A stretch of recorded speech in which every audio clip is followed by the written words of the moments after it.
Hello and welcome to the first episode of the Rome Remastered historical battle playthrough. In today's episode, we are playing the first historical battle, the Battle of Asculum. We play as SPQR, representing the Roman forces. We are facing off against the Seleucid Empire, representing Epirus. May the best general win.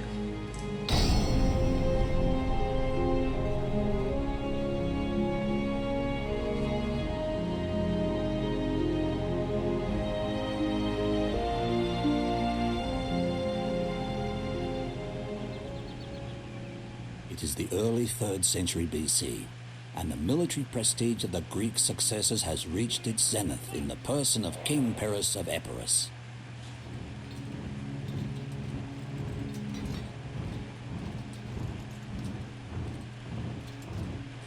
But the fledgling state of Rome is trying to secure her supremacy on Italian soil.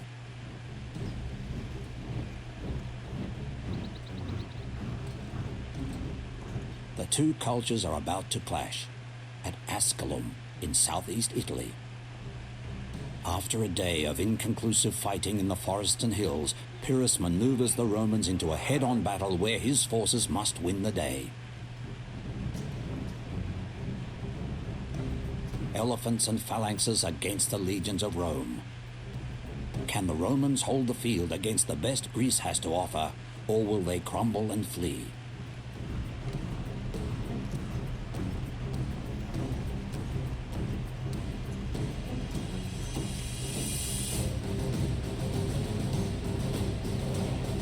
Alright, let's see if we can push these Greeks back to Greece.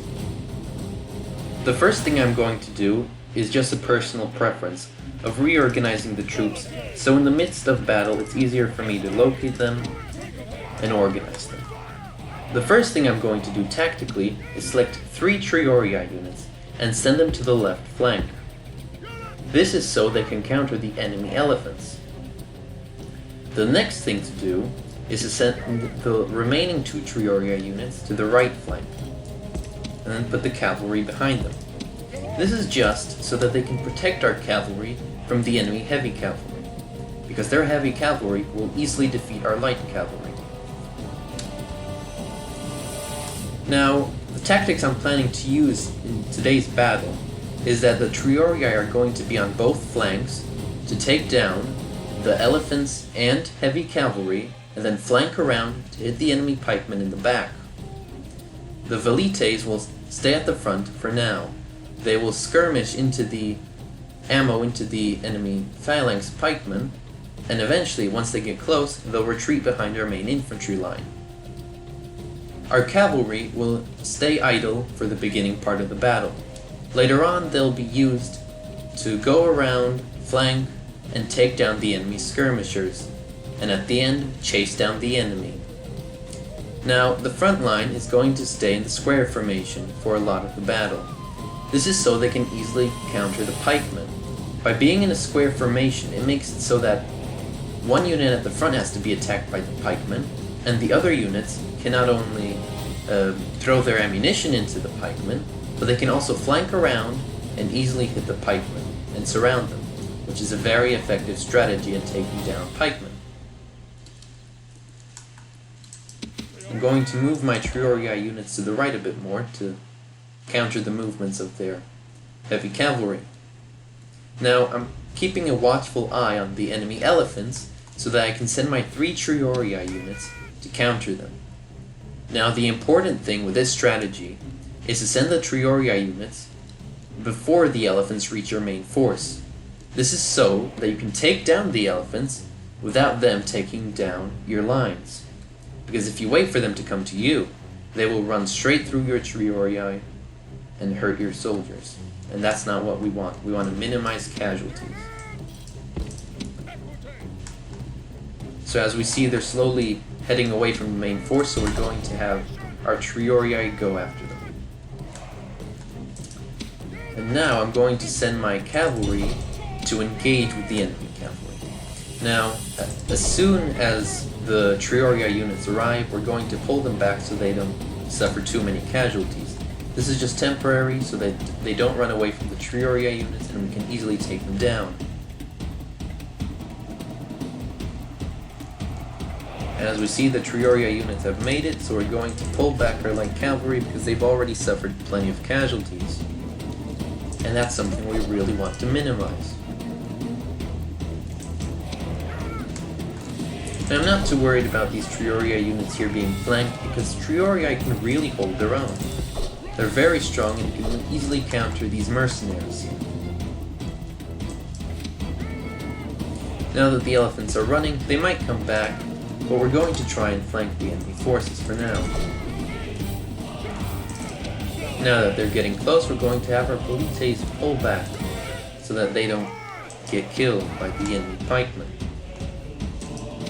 Our Trioria have taken down the enemy heavy cavalry and are engaging with some mercenaries. Oh, we see that the elephants have returned, so I'm going to send 2 units to go after them. One could do well too, but I don't want to lose too many of them so they can still return to the battle in one piece. Now as you see here, they're forced to engage with one of the units in the front line. This allows us to throw our ammunition into them, but also to flank them.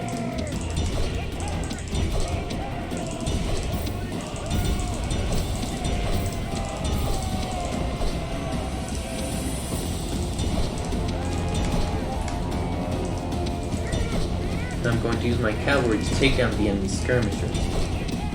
And then I'm going to select my polites and have them throw the remaining ammo they have into where the majority of the enemy is located.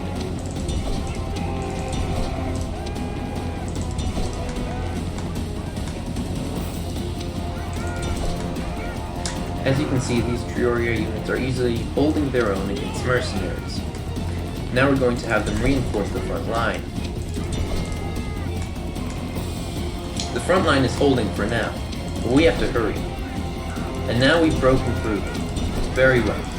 Now we have to select the troops that have broken through and send them to help the other parts of the line break through as well. Now, something I want to focus on is taking out the enemy general. By taking him out, the enemy morale will suffer heavily, which will make victory much easier. And as we see, the elephants are continuously going down as our Trioria have reached them once more. One unit would easily have been enough, but we want to make sure that we get the job done. Now I'm going to send my remaining cavalry to go and chase the enemy general, because the enemy will continue coming back unless we really chase them out. So I'm going to have my force continue chasing them, for the most part. See if we can get them stuck. Good. And now we can engage our cavalry to make sure we take damage. And now their force is routing. All we have to do is just clean up and make them definitely go away. Which isn't that hard. We just send our few units here and there to clean up. Press forward so the spirit of his army is broken too. Great God. And there we go, the enemy general is taken down. The general is killed. Fear makes a home in our enemies' hearts. Now we're just going to speed up the time because there's not really much left to do, just to chase them down and wait for them to retreat completely.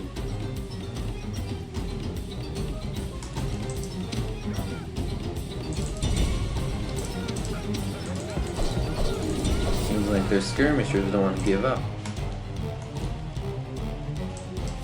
I'll just send the remaining force.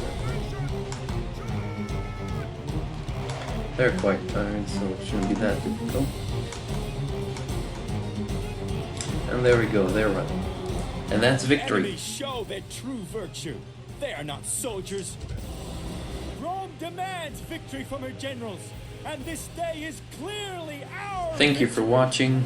This was a very good victory. We could have done a little bit better, but it's still a victory with pretty much minimal casualties. Thank you for watching, and I hope to see you watching the next episode. Thank you. I would also like to mention that during my experience in this historical battle, that the AI has 2 strategies they usually follow. The first is as you saw in the video. They march straight head-on at you, as you would expect the enemy force to do so. The second strategy is that they make a strange diagonal line facing your left flank. Now, at first that may seem surprising and abnormal, but about halfway through the battlefield, when they're about to reach you, they once again form a straight line and engage you head-on. The only difference is that if they engage you the second way, the way that was not shown in this video, the diagonally towards your left flank, then their troops are more concentrated in the center of the battlefield. So you can take less casualties, you can more easily flank, and just do a better job. In a previous historical battle that I played here, of this historical battle, I only took 86 casualties instead of 200 something, because they went straight to the center instead of forming a straight line at me.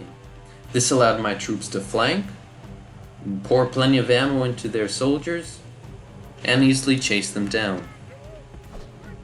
I hope that helps with the first historical battle. Thank you for watching.